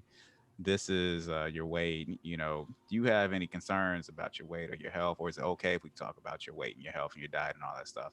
And if someone's like, no, I don't really want to talk about that stuff, I'm done. You know what I mean? And that's like, that comes from being in Chicago, where you ain't trying to push people's buttons. Okay, like if I'm on the streets and some brothers is like, yo, I don't want to talk about that. It's just like, yo, we ain't got to talk about it. You know what I mean? Because if I keep forcing the issue, like I know I could be potentially setting myself up for an altercation or interaction. So like I respect people's boundaries. And I think when you respect boundaries as a doctor, that's also how you can build rapport. But eventually, as I build that trust, those boundaries will start to break down and we can have a real conversation about what's going on. And for me, like I plan on seeing folks in follow up. So like we don't have to address everything all at once. We need to focus on what they want to focus on. And if I know there's some other stuff, like I'll say, you know what? Let's talk about the back pain that you've been having. Even though that back pain may be because you have some extra weight on board, but we'll talk about it. We'll give you some medications, make you feel comfortable. But I'm like, you know what? Let's have you come back in like a couple of months, and in that next visit, we'll really start to get into some of the details because I established that trust. But if I don't have that trust with you, like why should you talk to me about your weight? Because if you don't know me and you don't like me and I'm talking about this personal sensitive stuff, and I'm just going to come off like a judging asshole, and I don't want to do that. But there's a lot of folks who come off as judging, and maybe if you have someone who's experienced racism, you can interpret that as they're racist. Well, it Whether sounds or not they like really are or not, but that is like how people can view things. it So sounds like we need more doctors who just look like me and you. I Like mean, we For need trust factors, absolutely. we definitely need a diverse. I mean, I don't know. When I started medical school, I started med school in 2003. 2003 was the lowest number of black men in medical school since 1975. Um, and for me, I didn't have any black male lecturers during medical school at Northwestern. And it's one of the reasons why I got hooked up with Project Brotherhood, because I remember being a first year medical student when there wasn't really a whole lot of other black male medical students. I didn't have any, much black male faculty. I had to go down to the South Side to find black doctors that looked like me. so, what was Project Brotherhood? So Project Brotherhood was a clinic on the South Side for black men in the Woodlawn area, and all the doctors were black male. And what I loved about that clinic, That's dope. yeah, it was dope. They had barbers and cutting hair in the waiting area. So they literally, who started it was um, one of my mentors, and he basically asked and the people who live in the community, like, what do y'all want this clinic to look like? And brothers is like, yo, we want barbers coming through. We want to have classes on like fatherhood, relationships, and like other stuff. So the clinic was dope, and then we were like, we want black male doctors, and we don't want people wearing white coats. We want folks just dressed like us. So you will walk in the clinic and you see a cat with like a hoodie on, some Timberland boots, um, checking somebody's blood pressure. It was amazing. And then you see I like think we need barbers. that. I think we need that for like every discipline. You know what I'm saying? Like Oh, finance, we nutrition, like do, because it comedy, got it, writing, all of that. we do. It got to the point where I would just go there even as a medical student volunteer. I wasn't going there just as a volunteer. I was going there because I like kicking it. And matter Having of fact, conversations. yeah, like a bunch of those docs and like the social workers from the clinic, like it was black male social workers at the clinic. Um, they all ended up coming to my wedding and everything. Like we got real tight, and I still keep in contact with all of That's them. dope, man. Yeah, so So let's do this. So let's take some of these questions from earlier while we got this your knowledge on the line with us. James, I mean, you want to do it either, or you want James to read the questions? James, you go ahead and read them. I only found one like really really long. I mean, I only saw one. If you have more that I missed, feel free to read them I yourself. saw Jackie had a question. Yeah, that's the one I saw. So when you're asymptomatic, this is for COVID. When you're asymptomatic, does that classification ever change? Meaning, can you show symptoms and get sick at a future time of repeated exposure? So, when you're asymptomatic and you kind of your body gets rid of the virus, and at that point you should develop antibodies that should decrease your risk for getting the virus again. However, we don't know how long those antibodies last. So there are reports of people getting reinfected, but you're not going to get reinfected immediately. So it'll probably be, some months or so before you can actually get the virus again. And that's one of the reasons why it's the same concept behind vaccines. Okay, so your body gets exposed to the virus, you make your own antibodies, and if you get exposed again, your body will be able to recognize it and fight it off. Or you may not even get sick again because you already have the antibodies that can kill the virus before the virus is actually can build up enough virus in your system to cause some issues. So, for most people, you probably won't get the virus anytime soon, but this is still new, so we don't even know how long those antibodies last. That was actually, I was going to follow up with that. Like, is there, I've heard stories of like people getting it 3 months after they've gotten it before, but like, if there's no like consensus, then. Yeah, so I don't think that's clearly established right now. Okay. I got a question. Oh, go ahead. I remember that there was a big deal about wiping stuff down and hand sanitizers and all Lysol. But then I saw an article online that was like, none of that stuff really matters. This virus is mostly airborne, and so it still matters, but that's not the main way the virus is transmitted. Okay, so I mean, washing your hands is important. I don't, think we need to Lysol all your groceries and stuff like that. I personally don't Lysol all my groceries and my packages. But I wash my hands. I mean, I've always washed my hands, consistently just by being a doctor and also, working in restaurants and stuff like that. Hand washing is, should be pretty standard. But hands down, the virus is spread by droplets in the air, and it may even be aerosolized. And in the winter months, at least in areas where it's cold, the virus those droplets can last longer in the air and spread a little bit further. So I have a question. Okay. Was he done answering my question, E-Dot? Yeah. So I mean, to answer your question, I don't think you need to wipe down everything, but wash your hands and don't touch your face a whole lot, because if you do pick up the virus and like touch your eyes, like the virus still can get in your body through your eyes, or if you touch your mouth, it can, get in your body through your mouth. Or if you touch your nose and stuff like that, you can breathe it in. But wiping stuff down is probably not the biggest thing. And then most times the virus, it'll die on different surfaces within hours or so. So it's not going to last a whole lot. So if you're not asymptomatic and you have not caught coronavirus, and you've been around people with COVID, what does that say about you? Well, I don't know what it says, because you should probably get tested if you've been around people with COVID, because you can be asymptomatic, it still spread it to other folks. What if you're not asymptomatic? You just keep coming back negative. So if you keep coming back negative, then you're negative. But I wouldn't roll the dice and think you have superpowers and your body is just naturally immune. I would be grateful that you have remained negative despite being potentially exposed to the virus. But I would really focus on how to limit your exposure, as opposed to continually being exposed to a whole bunch of people with COVID. So let me ask this question. That wasn't even the biggest question that I wanted. Gotcha. Answered. Yeah. If two people with COVID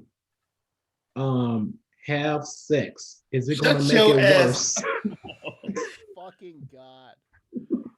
So viral load. Because if that's not swapping germs, I don't know what is. So viral load and the amount of you've been exposed does matter. Okay. So if you get exposed to just a little bit of COVID, you may not necessarily do all that bad, especially if you're a younger person and you have, a relatively strong immune system. But if you get exposed to an overwhelming amount of COVID, where there's a whole bunch of virus coming in your body all at once, that's going to be harder to fight off than just like a little tiny bit. And, what you mean? Oh, you can get an overload of COVID, not just a little bit? Yeah, not all exposures are the same. Okay, so if you're intimate with somebody who does have the virus, and y'all are you putting in work.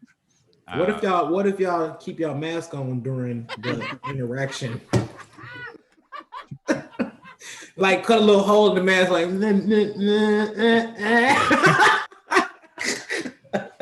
my God. I mean, people gotta get it in, baby. know what I'm saying? That's 14-day quarantine. And Dave, you want me to put this on Facebook so my mama can come through here? Oh my God, bro. Inquiring minds want to know. We just asking the questions. Inquiring minds do want to know. Like, you know, I have a real question from Brandy Denise. I have a real question.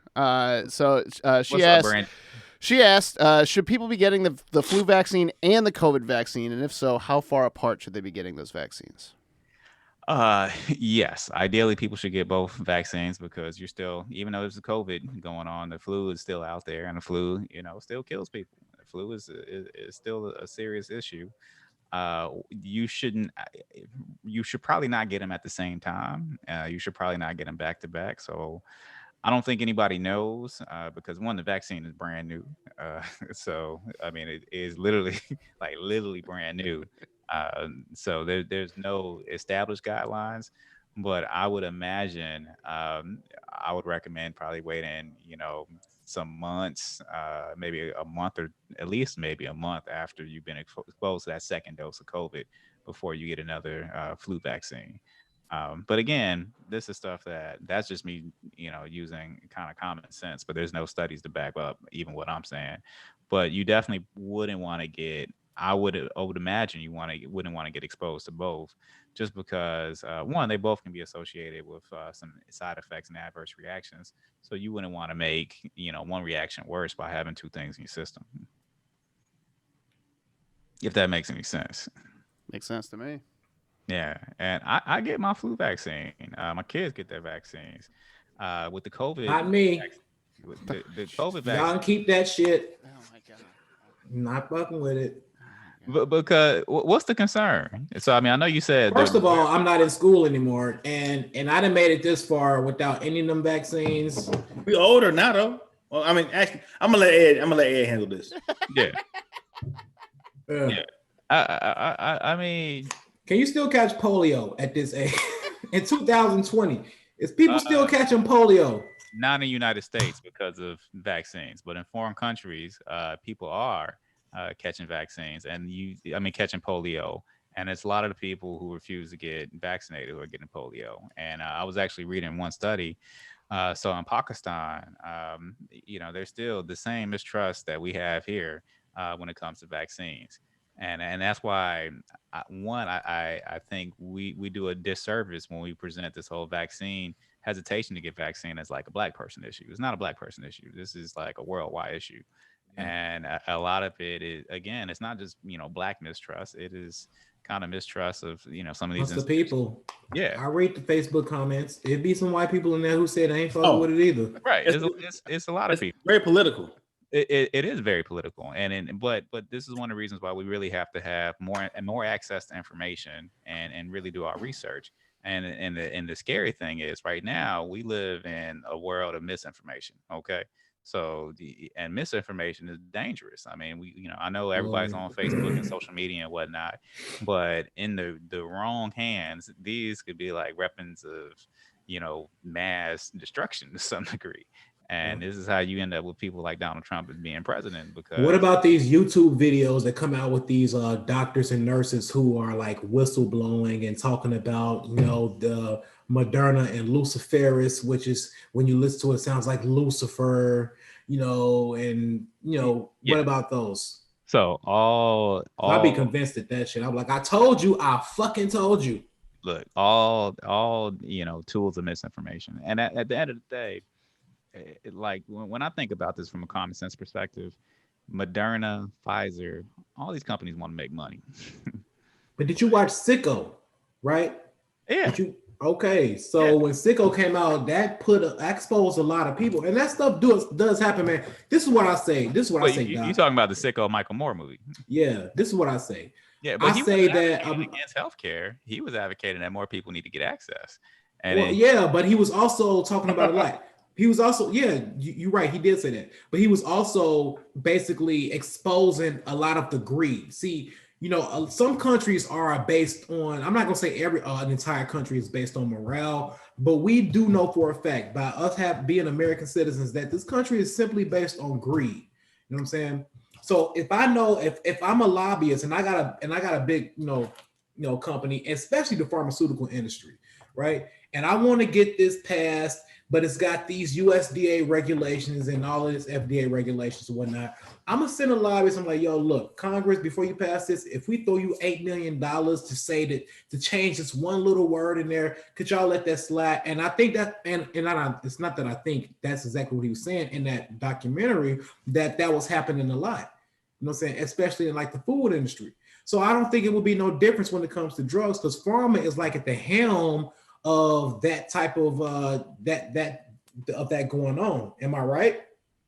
So, I mean, big pharma, big agriculture, big anything. I do feel like there sometimes we allow corporate interests to overtake the public interests.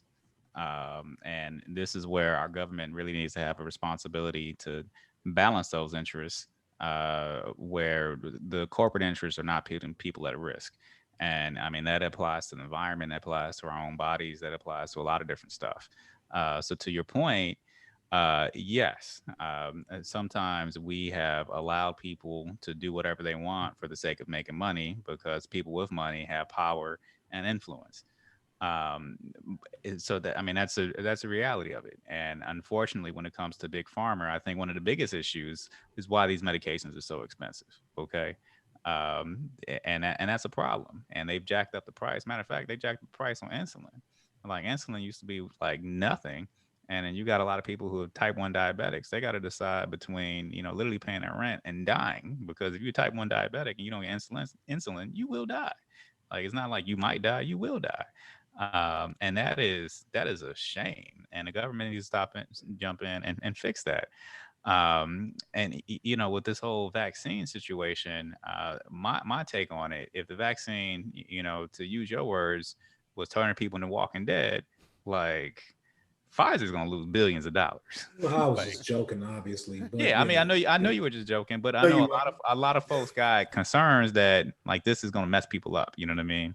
And I feel like these companies, and I say this because you talk about people are being greedy and people looking at their best interests. This is a situation where it's in their best interest for people to not get sick from But this it's vaccine. not, you know what? I mean, let's talk about what we haven't even said though, because some of these people are not trusting the vaccines for spiritual reasons. And, with a lot of people going like, oh, whatever, that's ridiculous. But a lot of people are looking at like, yo, they're going to put a microchip in me. Is this like a form of the mark of the beast? You Right. But, know, well, I mean, we gotta. I mean, let's not like disregard that. Like that's not absolutely No. cannot happen. Right. And one, it is very complicated, and I do feel like the world is changing a whole lot, and it's changing rapidly in terms of technology, in terms of, folks are talking about artificial intelligence, and I mean, there's a whole bunch of stuff going on. So I could definitely understand how there's mistrust with change, and how there's mistrust with new technology and new information. Like, I get it. And in terms of spirituality, that is a complicated conversation. Very complicated, man, but And, it's very real though too. but it And is. if I'm being honest, that's one of the main reasons, I want to say 95% why I'm not fucking with that vaccine. So, for me as a physician, like, my goal, I take my role as a doctor based upon what it means to be a doctor. And if you go back to the Latin word for what a doctor is, it's docere, and that's the Latin for teach, to teach. So, my role is not to convince people of anything. Okay. So, Mm. and this is one of the ways I build trust with patients, because I tell people, I'm like, yo, you want to take the vaccine, you don't want to take the vaccine, that is your decision. But my goal is to give you the information in a way that you can understand to make an informed decision. And whatever decision you make, because you're my patient and I'm your doctor, I'm still gonna rock with you. Right. You know what I mean? And it's not gonna be like, oh, I'm judging this cat because he didn't do the vaccine. It's just like, yo, I broke down the information to the best I could, and we were on the same page. And he's a grown ass man, so he made his own decision. But let's talk about this diabetes. You know what I mean? Um, so with religion, I mean, look, I've taken care of plenty of Jehovah's Witness who, refuse to have blood, to the point where, people pretty much almost died because they refuse to get a blood transfusion. And there's a certain amount that I actually respect. You know what I mean? I may not necessarily agree with it, but for someone to come in with their religious convictions, like, yo, I'd rather die than That's a do this. very delicate. That is a very delicate like situation when you're dealing with that. Yeah, You know, it's especially with religion, because it's like you can't, you know, because Scientology and religion is such a fine line. You yeah. know, and I'm sure I don't know if you're faced with that a lot in your practice or whatnot, but Oh you man, know, you know, it's like I'm a man of science. I'm also a man of faith, and you know, historically, a lot of our scientists were also, you know, within faith.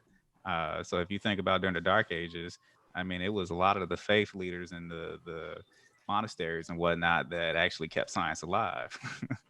That was a repository for science. So I do feel like science can coexist with faith, and oftentimes faith is what's directing science. And the way I look at it, especially when I was doing more research, the more and more I learned about the human body and how this stuff worked, it was almost like, you know, studying God's creation to some degree.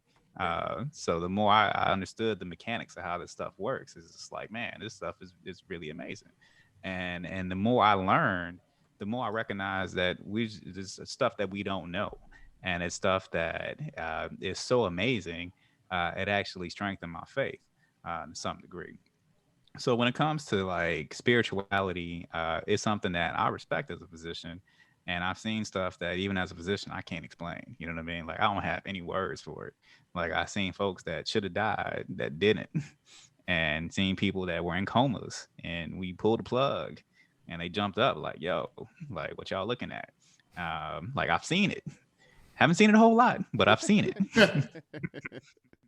I've seen it. I mean that's But in that's terms of the very real. vaccine, in terms of the vaccine and spirituality, um, even with religion, I need more education on how the vaccine goes against religion and spirituality. You know, you know, if you look at biblical times, and we didn't have vaccines at that time. We didn't have it, and but I do recognize that, especially in the Bible, you know, folks are walking around trying to heal folk. You know what I mean? And they may have had their own separate spiritual ways to go about healing people, but in my mind, I feel like the vaccine is still falls in line with trying to be a healer. I feel like providing that vaccine, providing a situation where folks don't have to get sick, don't have to die from something. That is in line with my spirituality, and is also in line with my view as a Christian. Like I don't want to see folks die from something that they shouldn't, you know, shouldn't have to die from. Like I want to see people live. You know what I'm saying? Um, See the thing, just listening to you, like I've never, you know, Dave knows you personally, yeah, and I'm sure he knows you professionally. But I think right now, just our listeners has gotten an opportunity this evening to understand you more professionally, and you come across as very genuine and authentic. And the whole purpose of this tonight's episode, take your ass to the doctor, right? And I think it the foundation is based in trust. You yeah, know what I'm saying? Based in trust. I think a lot of times, it's just how you breaking this down. I mean, you're very honest. This is such a very delicate and new situation with the vaccine and whatnot, but it's all rooted in trust. You yeah, know, I've been to the doctor with doctors, so I've went to it for the first time, and I feel like they just kind of was rushing me. You yeah. know, I had more questions, but they on the clock, Oh, right? You and know, you we're know talking what? about my fucking health. Don't rush me. Like, no, Yeah, I have more questions. I need yeah, more understanding. I don't understand this. What's going on with me? Can you take some more time? And I really think that if we talking about black people, yeah, you know, a lot of us feel like rushed. You know what I'm saying? yeah, Like dismissed. You're not that important. So when we go to the doctor, something about our health, and yeah, that's happened over time, you yeah, know, of course, yeah, we still gonna feel like, man, all right, man, I'm going because I know I need something. I'm not really gonna listen to it, you know, but I know I need to do it, yada yada yada. But you know, somebody, if you come and sit at the table and take the time and really talk to somebody and get to know them, yeah. I think that's where, and I could be wrong, but from what I gather tonight is that you seem like the doctor who does that. who Oh, will I do. actually talk I mean, to and get to know your patients. yeah, I do that. That's why my clinic runs late as hell. I'm sure a lot of people got questions, man. We don't And understand that. This is you serious. know, the model in my clinic, I'm like, look, um, we gonna get to you. We may not be on time, but when we do, you gonna get your time. Okay. So if Uh, my appointment is scheduled for 10:30, I'm coming at 11:17. so, but the problem is to do everybody justice and spend the right amount of time for every patient and really give people room to speak and not rush people. It is hard to fit people into these 20-minute appointment slots. And that's just the reality of healthcare. I wish we can come up with a better solution where like I could spend, an hour with everybody, and not have the hospital curse me out. Um, but like I don't control the hospital. I don't control the insurance companies. I don't control how they reimburse. I don't control any of that. The problem for our healthcare system, we have set up almost two competing goals. Okay. So on the one hand, one goal is to see as many patients as possible to keep the lights on, to pay the bills, etc. On the other hand, and in one, I mean, the hospital, like they're literally coming at you like, yo, your RVUs are down. You're not seeing as much patients. Like, what are you really doing? Like, what's going on? So you got Big Brother, watching you and kind of, looking over your shoulder. But then on the other hand, like a lot of people just want to be good doctors and you just want to like take care of your patients and whatnot. Yeah. So how do you balance like, and then you also want to stay on time because you also got some patients like, oh man, I showed up and this dude was like an hour late, blah blah blah, and people get upset about that. So how do you balance all these competing tasks where you're trying to take care of people, but give them their time so they can trust you? And the question is, it's tough. It's not perfect. It's messy. It's super messy, and you do the best you can. And for a lot of physicians, people struggle with that, and it's one of the reasons why physicians have the highest rate of suicide of any other profession. What? I didn't know that shit. Damn, that's crazy. Yeah, Yeah, man. like by far. And we talk about things I mean, like, it's a lot of pressure. You're responsible for people's lives. but that's not what's causing physician burnout. Being responsible for lives and like doing the medicine part, that's actually the easy part to some degree. So for most people who are well trained, who actually put in the work and study this stuff, and a lot of physicians, these are smart folks who did good in school and all this other stuff. So like doing the medicine, and knowing the next steps and what to do, that's not the hard part. It is trying to balance all the demands that you're trying to juggle. So like in any given moment, so even right now, like I may get like 50, 60 patient messages a day in the computer system that I'm responsible for. And on top of that, it's just like you get email. On top of that, you have to be in clinic. On top of that, you're doing procedures, or you may have people who are hospitalized that want to see you, and then you have to balance that with your family and everything. So there's a whole bunch of stuff. But like me deciding how to do a colonoscopy, like that's the easy part. Like That's the easy part for you, that's the yeah. easy part. Or even in situations where I remember when I was a resident, we had to run cardiac arrest. Like you see on TV, like somebody's heart stop, and like those are stressful situations. But like once you've been in that situation, and you have experience with it, it's just like, all right, look, this is what's going on. This is what we have to do.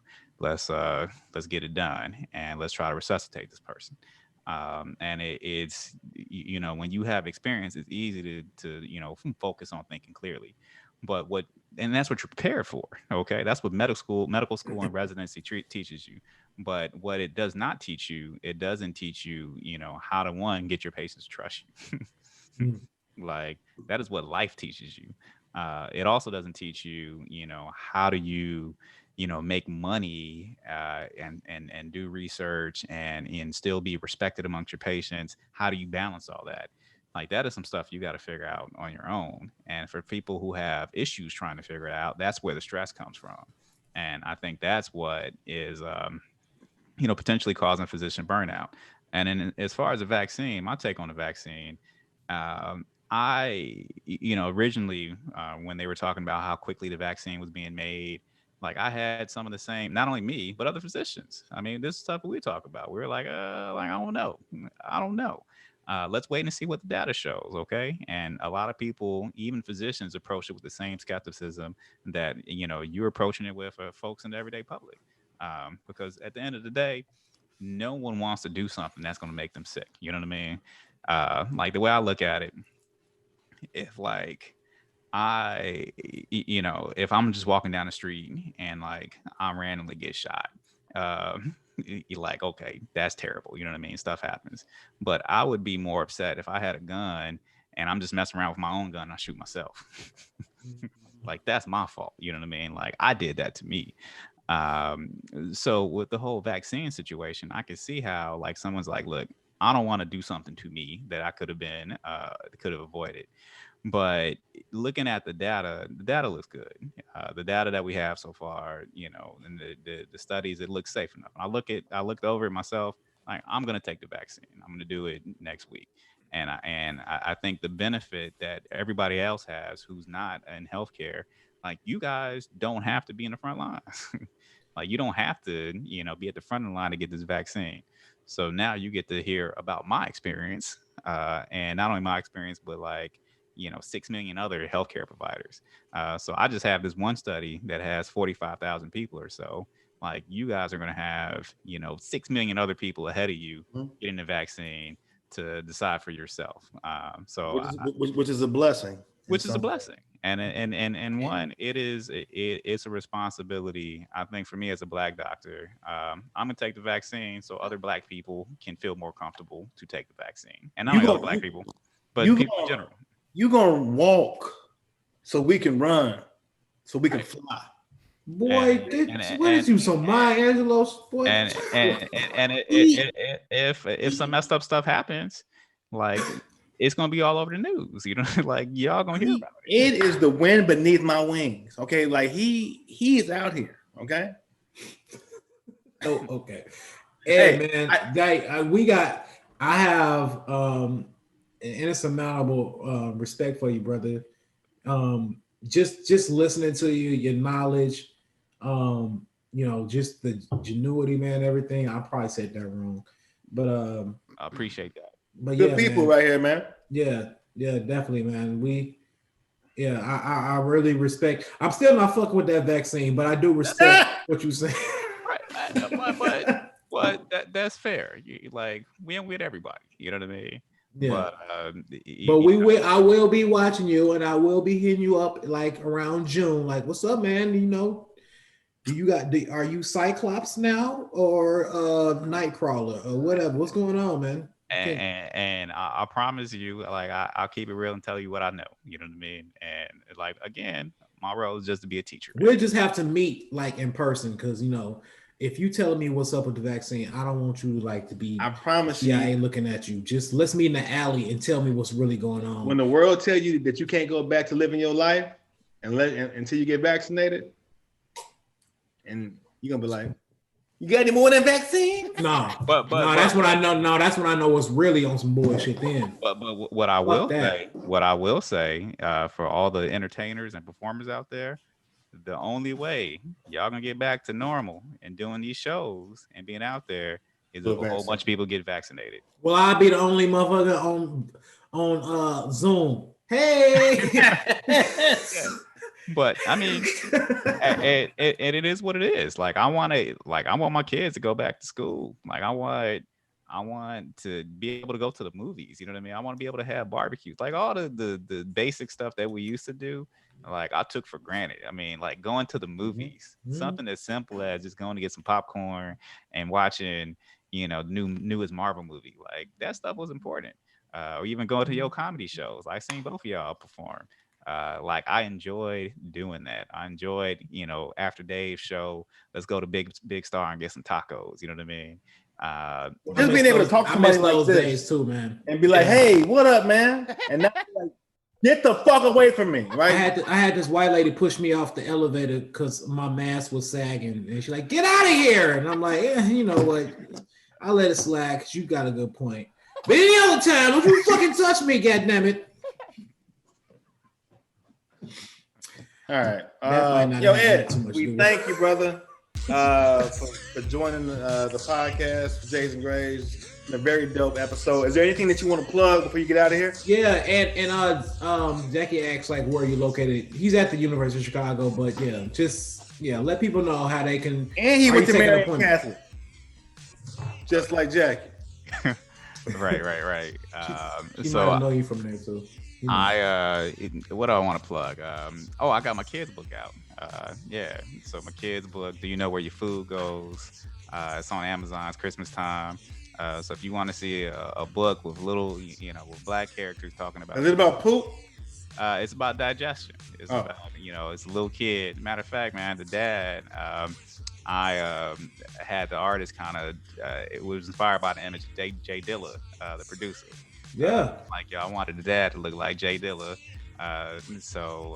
That's who the dad in the book looks like. And it's basically a Jay Dilla lookalike explaining digestion to his kid. I don't know, it's Christmas time.